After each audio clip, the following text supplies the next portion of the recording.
How have you seen a person's life be ruined in a single day? The crackdown. I remember watching a kid get busted for drinking underage. Normally that kind of thing would not destroy a person's future, but in this case it was different. He and I were both students at a university that had been in the national news over and over because of its reputation for heavy partying and drinking. The wild culture had been around since the 1970s, but the school was tired of the bad publicity, so they decided to get tough. Only a couple of months before this happened, they rolled out a brand new policy. In the past, if you were caught, you just had to deal with the legal side of it, sit through an alcohol education course, and forget about studying abroad. That was about it. But the new rules were brutal. Now, if you got caught, you were suspended for the rest of the semester. If you lived in the dorms, you were kicked out. On top of that, the university stripped away any financial aid they were giving you. I did not know the kid personally, but I knew enough to understand how bad this was for him. Like me, he had student loans on top of a generous financial aid package. Because of the specific aid program we were both part of, losing that package meant there was almost no chance he could afford to return to school. The janitor's burden. Back when I worked at the front desk in the Human Resources Department of a large hospital, I met a kind elderly man who had just been hired as part of the janitorial crew. I was the one who helped with his paperwork and training, and I remember how gentle, polite, and thankful he always seemed. He carried himself with such a light spirit, and it was hard not to smile whenever he came by. Several months into his job, he walked up to the desk one afternoon looking like a completely different person. The warmth and cheer he usually had were gone, replaced with something heavy and dark. He explained that he needed to schedule counseling sessions, and then he told me what had happened. He had been working when he got a call asking him to go to a certain location to clean up after a patient had fallen. That was all he was told. When he arrived, he discovered the truth: this patient had not simply fallen by accident. She had jumped from the top of a 5-story parking garage. He was the very first person to reach the scene, and nothing could have prepared him for what he saw. Nobody had warned him. Nobody stopped to think that a janitor should not have been the one to face such a traumatic sight. He was left to bear that memory alone. Even though this happened about 8 years ago, I still think about him. I hope the counseling helped, and that he somehow found a way to keep living his life without being crushed by the weight of that experience. He did not need to say many words for me to understand how broken he felt inside. He was a good man, and my heart still aches for him. The drunken choice. About 7 years ago, several of the crew chiefs at my guard base went out to celebrate one of their own earning his associate's degree. They were drinking together, but it was not an out-of-control night. After a while, most of them went home. Except for one man. He stayed at the bar until closing time and kept drinking. Then he made the choice to drive himself home. On the road, around 2 o'clock in the morning, he struck a young man who was only 20 years old and on his way to work. The accident left that kid paralyzed from the waist down for the rest of his life. When everything came to light, our wing commander sat the crew chief down and gave him a harsh choice. He could plead guilty in civilian court, serve time in jail, and accept an administrative discharge from the service. That type of discharge would at least allow his family to hold on to certain benefits, like the Veterans Affairs Home Loan and the GI Bill. Or, he could fight the case, spend his family's money on lawyers, lose in the end, and walk away with a dishonorable discharge. A dishonorable discharge is devastating. It wipes away your service as if it never existed. You lose your benefits, you must repay any enlistment bonuses, medals are taken away, and future employers see it on job applications like a permanent mark. It is treated much like a felony conviction. He chose to plead guilty. And to be clear, this was not some easy way out. He went to prison for felony driving under the influence, along with charges like assault with a deadly weapon.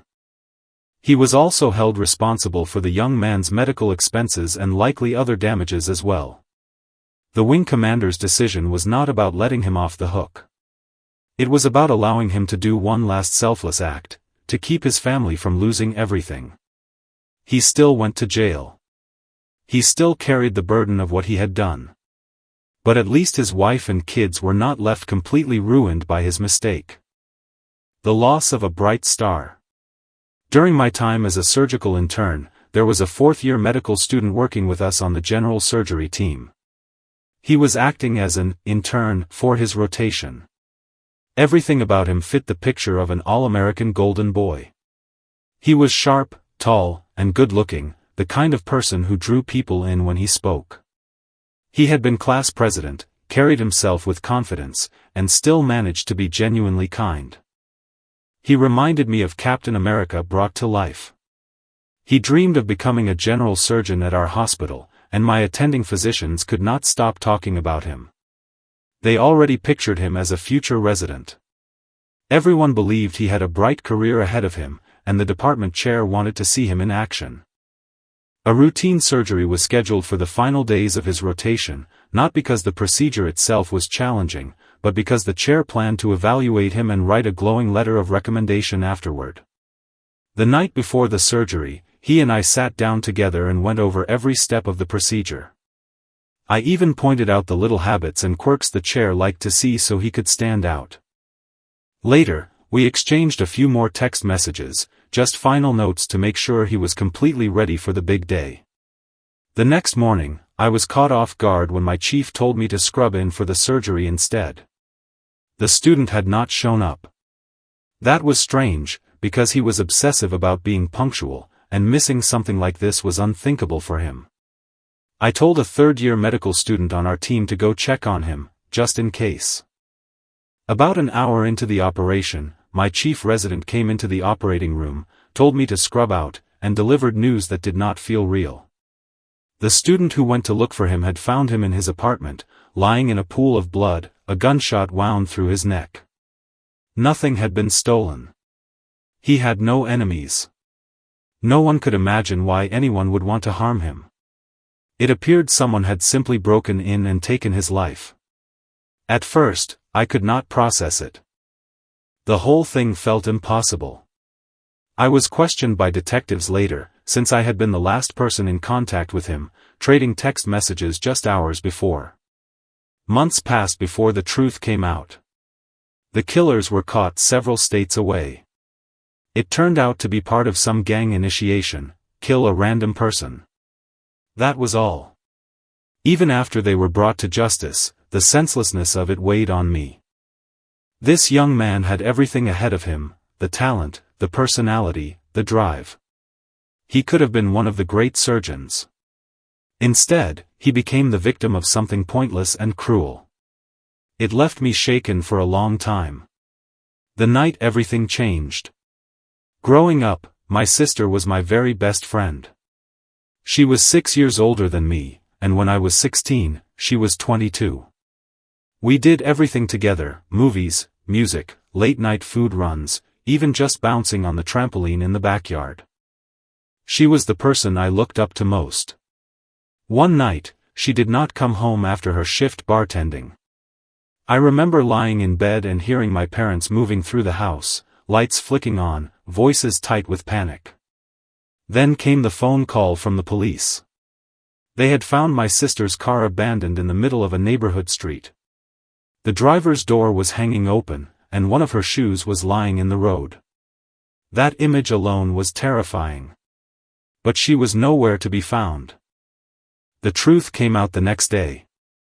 After leaving work, a man had followed her. He sideswiped her car and, when she stepped out to exchange insurance information, he grabbed her and forced her into his truck. That night, he assaulted her, beat her, and kept her prisoner through the dark hours and into the next day. By some miracle, she managed to escape. She ran barefoot and battered to the nearest house, pounding on the door. The people inside saw her bruises, her torn clothing, and the fear in her eyes. They pulled her inside, locked the door, and called 911. At the hospital, doctors confirmed the damage: 2 broken ribs, a face swollen and blackened with bruises, both eyes dark and swollen, scratches across her skin. That was when we got the call telling us where she was. She survived. But in many ways, I never got my sister back. The attack stole pieces of her that never returned. She now suffers from crushing anxiety and frequent panic attacks. She cannot go anywhere alone. She drinks heavily just to get through the days. She is terrified of living by herself, so she stays with our mom. I love her deeply, but it breaks me to see her this way. I still remember the sister who laughed with me, who drove me to get fast food, who made life feel fun and easy. That version of her is gone. Her life was forever changed in a single night, and no matter how much I wish I could, I cannot bring her back. The breaking point. My stepfather's life fell apart the day his son, my brother, died. He could not handle the grief, and instead of leaning on the rest of us, he drowned himself in alcohol. The drinking made him meaner, more volatile, and more emotionally abusive than he had ever been. A couple of years later, things reached a point where he gave my mother an ultimatum: it was either him or me. I will never forget watching her face as she made that decision. She chose me.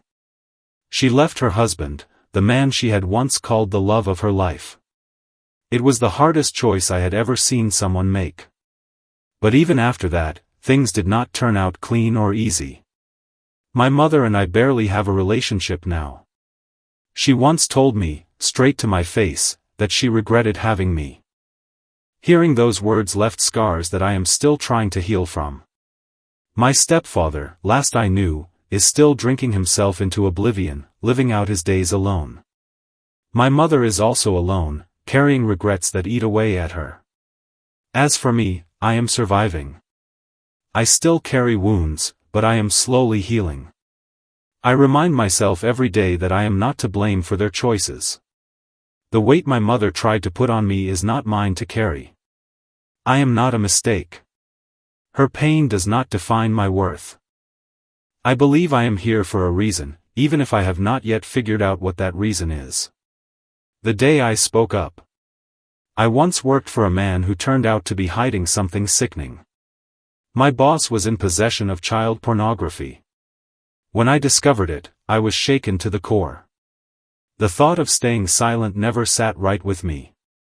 I ended up confiding in a friend of mine, a desk sergeant in a neighboring town. I asked him what could be done. He passed the information along to the chief of police in the town where it was happening. 2 days later, justice walked through our door. The largest police officer I had ever seen came into our shop, asked to see everyone's identification, and then put my boss in handcuffs. Watching him get stuffed into the back of a police car was surreal. I will never forget the look on his face later when I was called to testify before the grand jury. Sharing this now feels strangely cleansing. Until this moment, the only person I had ever spoken to about it was my wife. She stood by me when I chose to leave that job, even though it meant starting over as a college student with a family and a mortgage. She reminded me I had done the right thing. Some people have called me a hero for stepping forward, but I do not see it that way. I am just a person who made a choice. The true heroes are the ones who survived situations like this, the victims who carried on with their lives despite everything they endured. If you want to honor someone, reach out to them. Remind them they matter, that they are respected, and that they are valued members of our world. For those asking how I knew, I was approached directly by the victim. They asked for help. I helped. That is all there was to it. The Christmas crash. A couple of years ago, right around Christmas, I was staying over at my cousin's house. We were up late watching movies when a loud crash echoed from outside. We rushed out the door and saw a truck flipped on its side in the street. I immediately dialed 911 and headed straight toward the wreck. Neighbors spilled out of their homes too, and together we helped pull the driver from the vehicle. The moment he stood up, the smell of alcohol hit me hard. He was clearly drunk. Slurring his words, he asked if he could use my phone to call his wife. I handed it to him. Once he finished the call, I told him to sit on the curb until the police arrived. He was Hispanic, like me, so the whole exchange happened in Spanish. He begged me to let him go, saying his wife was already on her way to pick him up. He wanted me to do him a solid and forget the whole thing. But when the cops arrived, I told them exactly what happened. By then, the man had already tried to walk off, but some neighbors stopped him. The officers quickly stepped in, restrained him, and put him in the back of the cruiser. About 20 minutes later, my phone rang. It was his wife calling back. She asked where her husband was. I had to be the one to break the news. He had been drinking and driving, crashed their brand new truck, and was now sitting in the back of a police car. Telling her that felt awful, and it still crosses my mind from time to time. That phone call is something I will never forget. A mother's shattered world. I want to be clear, I am there for her completely. She has been in my life for over 20 years, and together we have walked through the best and the worst of times. But I find myself asking a question I cannot answer. How can I possibly keep her from breaking when she has lost the very thing that gave her life meaning? Watching your own child die in such a senseless act of violence is something no one can truly grasp unless they have lived it. This was not gang-related. It was not revenge. It was not a fight or an argument. He was not carrying a weapon. He was not involved in anything dangerous. He was simply sitting in the passenger seat of a car, his longtime girlfriend driving beside him, when it happened. That young woman, a gentle and fragile soul herself, also had her life destroyed in a single instant. Her son was only 19 years old. He was kind, selfless, and filled with love for both people and animals. He had been raised with compassion, and it showed in the way he treated everyone around him. He had registered as an organ donor, and even in death, he gave the gift of life. His organs saved the futures of families who had been waiting for a miracle. That was who he was, giving, even in his last moments. It happened on April 2nd of this year. He told his mom he was running a quick errand and that he would be back soon. An hour later, she was standing in her pajamas outside the hospital emergency room entrance. She was not even allowed inside because of the lockdown that follows when a shooting victim is brought in. By the time I saw him again, the boy I had known since the moment he was born, he was brain dead, hooked to life support. 5 days later, he was gone. His organs went on to save others, but for his mother, everything ended that day. She has lost her reason to breathe, her entire world, her future. I can see her slipping further into despair, and I am terrified of the day she decides she no longer has a reason to go on. Unless a miracle happens, I fear it is only a matter of time. The flash drive. A few years ago, a guy in our college class left his flash drive behind. Normally, we respected people's privacy. If someone forgot their things, we just left them alone until they returned. But one day, a group of friends decided to play a prank. They plugged in his flash drive and renamed some of the files. What they found was horrifying: child pornography. It turned out the guy had not actually left, he had just walked across the street to grab some lunch. Even so, we knew immediately what needed to be done. Our instructors were informed, and the police were called. A few moments later, he came back carrying a bag of fast food. He casually glanced at one of our friends and joked, "Oh boy, I bet someone's in trouble, haha." The friend did not hesitate. "Yeah, it's you. We saw what you had on your flash drive." The color drained from his face. The instructor subtly pointed in his direction, and an officer stepped forward and escorted him out of the classroom. That was the end of it from our side. I do not know what became of him after his arrest, but I do know justice was set in motion that day. The day our lives changed. When I was 7, my father came home from work and told my mother he wanted a divorce. He grabbed a suitcase, started packing, and left while my mom alternated between crying, yelling at him, and trying to cook dinner for my brother and me. She told him he was insane, that she had no idea why he wanted this, and threatened to change the locks if he walked out. The very next day, she did exactly that. From that moment, she went from being a homemaker to a single mother, and our standard of living dropped sharply. I do not think she ever truly recovered from the stress of the divorce combined with raising us on her own. My mother had been kind, smart, and full of dreams. She wanted to have children, then return to work as a teacher once we were in school. That dream died the day my father left. Instead, she had to work long hours in call centers and hotel housekeeping jobs, barely making ends meet, while my brother and I became latchkey kids in a rough neighborhood. I often ended up acting as a surrogate mother for my little brother while my mom worked. It was a shock to our system. During the divorce, we went to therapy. I later learned it was court-ordered so my mom could establish custody. Counselors repeatedly told us things would be okay, that our parents still loved us, and that our lives would remain largely unchanged. I did not believe them, and I was right, our lives derailed in a single day. My brother and I are okay now. But my mother gave her health and her best years to raising us in thankless conditions while my father rarely contributed, only appearing enough to avoid legal trouble or to prevent her from gaining full custody. It makes me bitter to see him living happily while my mother struggles with poor health decades before her time. My grandmother became a second mother to us after the divorce, but the stress took a heavy toll on her as well.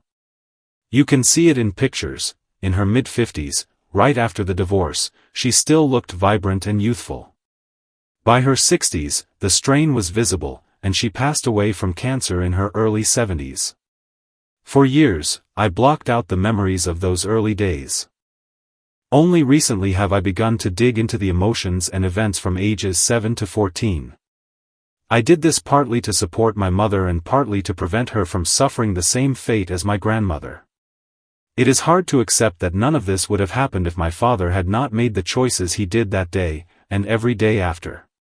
My mother could have had a better life, my childhood could have been happier, and my grandmother might still be alive. That one decision changed all of us forever. The exam that changed everything. During my final high school English exam, I found myself sitting next to one of the popular kids in class. We were seated alphabetically, so I had ended up beside him for most of our exams. In our city, there was a well-known Canadian university that everyone wanted to get into. At the time, the entrance average for programs like business and science was 82%. If you had 82% in your core subjects, you were guaranteed admission. That guarantee no longer exists, it has become much more competitive over the years. On that exam day, my classmate kept talking about how ready he was. He planned to write his essay on a movie we had watched in class. The instructions told us to prepare multiple texts, because the essay question could focus on any of them. Unfortunately, the exam question did not suit the movie at all, it was much better answered with one of the books we had studied. I finished before him and, when we were allowed to speak, I asked how it had gone. He looked dazed. "I know I failed," he said quietly. He needed this exam to do well enough to get into any university, let alone the prestigious one everyone wanted. Fast forward to this year, I am graduating with a degree in computer science. While shopping for a new dress shirt for graduation, I ran into him at a suit store. I asked if he was graduating soon. He explained that after high school, he had spent years upgrading his courses to reapply to universities. Each year, the entrance averages went up. He tried 4 times before finally being accepted in 2020. It is strange, and a little unfair, how much a few exams as a teenager can influence the next 5 years of your life. From bad to worse. A police friend of mine in another state once shared a story about a traffic stop that went far beyond routine. A man was pulled over for swerving and changing lanes without signaling. At first, it seemed like a minor infraction, maybe he was on his phone. But when the officer looked inside the vehicle, he noticed 2 kids in the back seat and immediately smelled alcohol.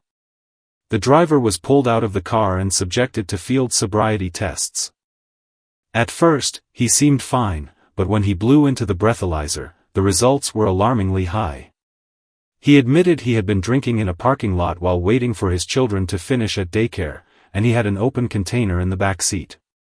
It turned out he had discovered that his wife was cheating on him, and he had drained a bank account on his way to pick up his kids. His house was only 2 miles from the daycare, so he had been drinking recently. Because his children were in the car, he faced multiple felony child endangerment charges, one for each child. On top of that, he had a loaded firearm within reach, which triggered another serious charge. By the time my friend arrived to assist, the man was escalating. Alcohol was hitting him fully, and he attempted to headbutt and bite the officer who had detained him. My friend took him down, which aggravated an old back injury the man had. This added yet another felony, assault on a law enforcement officer. He had no prior criminal record, not even a traffic ticket. Once secured and under control, the man broke down in tears, explaining what had driven him to drink, discovering his wife's infidelity. Most of the charges stuck, with the child endangerment counts carrying the heaviest sentences. He lost custody of his children and required multiple surgeries while in prison to repair his back. Years later, about 3 or 4, my friend ran into him again, this time arresting him for riding a bike without lights. The man had heroin on him. Recognizing the name and past charges, my friend realized who it was. During transport, the man explained he had become addicted to pain medication after his back injury, and when doctors would no longer prescribe it, he turned to heroin. While my friend admitted feeling some sympathy, the man remained grounded. He told him it was not his friend's fault and that he deserved what had happened. He is likely still in prison, as the drug charge probably violated his parole. The accident and its fallout. This story may seem minor compared to some others, but at the time, it was deeply traumatic for me. When I was 14, I returned from a church trip just as the Sunday service was letting out. My parents were nowhere to be seen, and people kept approaching me, asking how my sister was. In the South, small talk is common, and I did not immediately realize anything had happened. Eventually, someone noticed I seemed unaware, and the youth pastor called my parents. My sister, who was a state trooper, had been directing traffic on the freeway the night before when a truck struck her at roughly 55 miles per hour. She was rushed to the hospital. My parents were by her side, and no one knew what her prognosis would be. The youth pastor dropped me off at home, and before I even stepped through the door, my younger siblings ran to tell me something else: my sister was getting a divorce. At that moment, given our religious upbringing, that news felt almost worse than the accident itself. I was overwhelmed, not understanding how to process any of it. My parents did not return until the next day, and I spent that time in torment, not knowing the extent of her injuries. Her life had been altered in an instant. Recovery was long and difficult. She lost her job during her rehabilitation. Meanwhile, her husband revealed himself to be both difficult and addicted to gambling. He had lost $50,000 they did not have. They divorced before she could walk unassisted again. Today, she is doing much better. Her health has mostly recovered, though she still has some memory issues from the concussion. She returned to school and rebuilt her career, creating a new path for herself despite the devastation she endured.